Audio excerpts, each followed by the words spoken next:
Continuamos entonces con Gente y Valores, hoy conversando sobre la importancia del Bicentenario del 19 de abril. Y estamos con el profesor José Luis Mozán, dejamos un elemento importantísimo que es los causales que hicieron que esos mantuanos, esos blancos criollos, presionaran para comenzar y utilizaran el momento que vivíamos, vivía la historia universal en ese entonces, que era la invasión de Napoleón a España, y por consiguiente se originó un vacío de poder en España. Eso de alguna manera, bueno, vamos a aprovechar la situación, porque definitivamente los intereses son los que mueven a un país, profesor. Claro. Usted usó un concepto importante, vacío de poder. Vacío de poder es un concepto que sirve como buenas excusas para justificar lo que ya habíamos dicho, un golpe de Estado, como lo fue el del 19 de abril. Estaba diciendo que el pueblo, que no era lo que en ese momento era Venezuela, hoy no es Venezuela. Hay un cambio territorial, hay un cambio demográfico, hay un cambio de toma de conciencia del lugar donde se vive, que no lo había en aquel momento. Claro. Aquella cosa de muchas regiones amalgamadas a la fuerza, y que hoy el resultado es Venezuela, pero en aquel momento no había conciencia de país, porque no existía el país como tal. Habían 5 provincias, ¿verdad? 5 provincias venezolanas. El número de provincias varió, 5, 7, 9, 11. O sea que Venezuela de alguna manera estaba, porque hay que explicarlo, segmentada, no es lo que hoy sucede, que hoy hay un poder central. Igual que el resto de América Latina, hispánica, estaba segmentada, es decir, lo que hoy serían nuestros estados, era algo así como una factoría que el rey de España podía otorgar a nacionales españoles o a nacionales de otra parte de Europa. Por ejemplo, los alemanes, que fueron quienes fundaron lo que hoy es Maracaibo, pues tuvieron control inicial en el siglo XVI, temprano del siglo XVI, sobre lo que hoy es el estado Zulia, que se llamaba Maracaibo, sobre parte importante de los llanos, pero no sobre la costa oriental del lago. La costa oriental del lago en aquellos días no pertenecía a lo que hoy es el estado Zulia, pertenecía a lo que hoy es Caracas. O sea, estamos hablando de una Venezuela que no estaba unificada, evidentemente, de acuerdo a las características que se vivían en ese momento.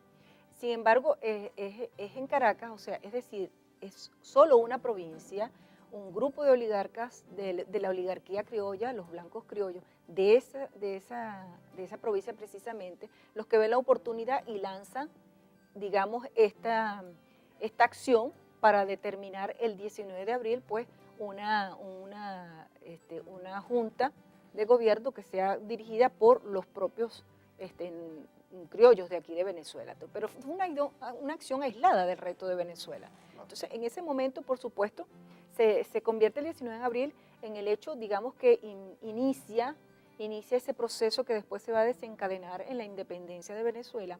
Sin embargo, en ese momento, ¿cómo impacta? ¿Cómo impacta esa situación que aparentemente era muy importante porque estaban destituyendo al capitán general, como quien dice, el que gobernaba y representaba la corona? Pero ¿cómo impacta el resto del país esa acción?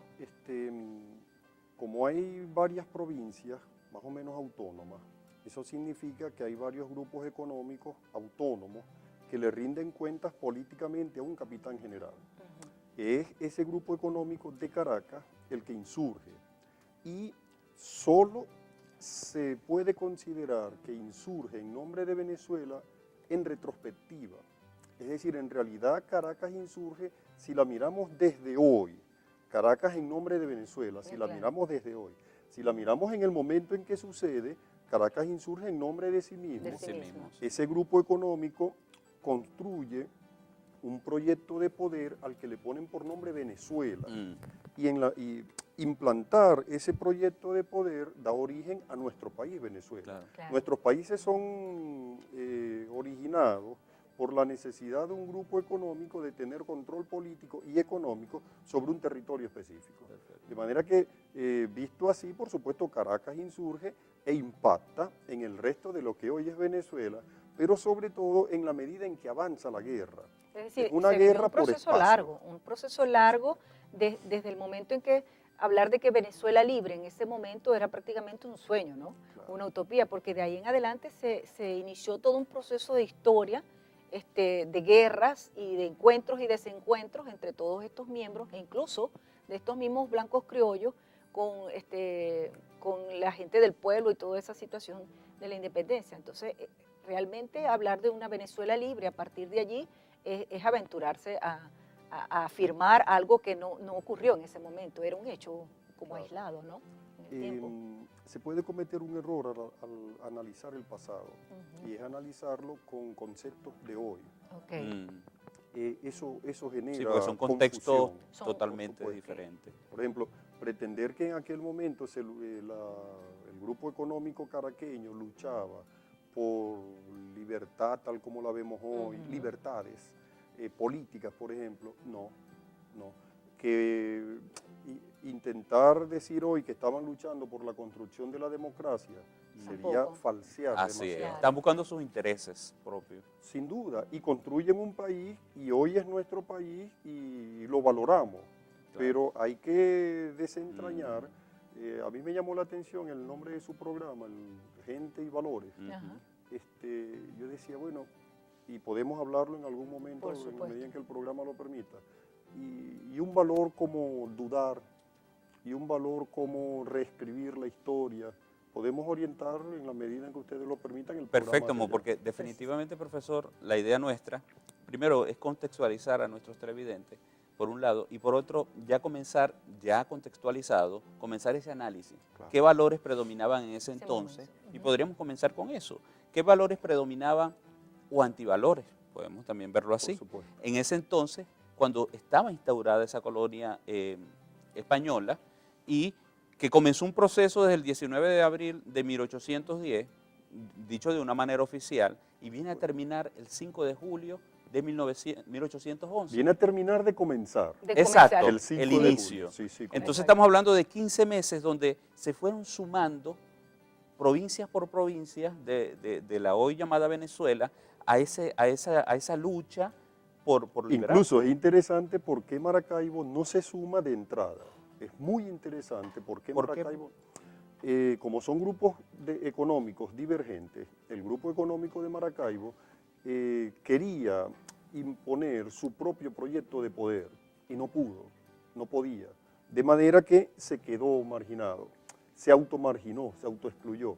Y además, como el capitán general sale de Caracas y los grupos, otros grupos asociados al poder, por ejemplo, como los obispos, salen de Caracas, hay que llevarlos a otro lugar de esto que hoy se llama Venezuela y se vienen para acá. Son muy bien recibidos en Maracaibo. Y eso da origen con mucho a otra serie de disputas, pero que no vienen al caso. Sí, del porque programa. definitivamente la separación de Venezuela, de Maracaibo, de la provincia, fue originada por la batalla del Lago, y fue el clímax del momento de la separación, ¿verdad? Además que el grupo económico de Maracaibo era muy astuto. El grupo económico de Maracaibo hizo lo que, por ejemplo, salvando distancias, hizo Estados Unidos en el siglo XX. Estados Unidos en el siglo XX no entró a la guerra, a la Segunda Guerra Mundial, hasta que vio que los europeos estaban agotando sus recursos, y ellos llegaban salvadores, salvíficos, y coronaban. Claro. El grupo económico y político de Maracaibo hizo eso. No se unió en 1810, no se unió en 1811, no se unió hasta 1821, cuando ya era evidente que los españoles iban a ser derrotados en la batalla de Carabobo. Bueno, Muy cerca. por eso nosotros tenemos que hacer una pausa, pero quiero dejar en el aire la pregunta. Vamos a analizar definitivamente esos valores y antivalores que estuvieron presentes durante ese momento de lucha. ¿Y por qué se luchaba? Porque había unos mantuanos que luchaban por sus intereses, pero había un pueblo que pedía también libertad. Vamos a identificar, y al retorno estaremos conversando sobre esos elementos.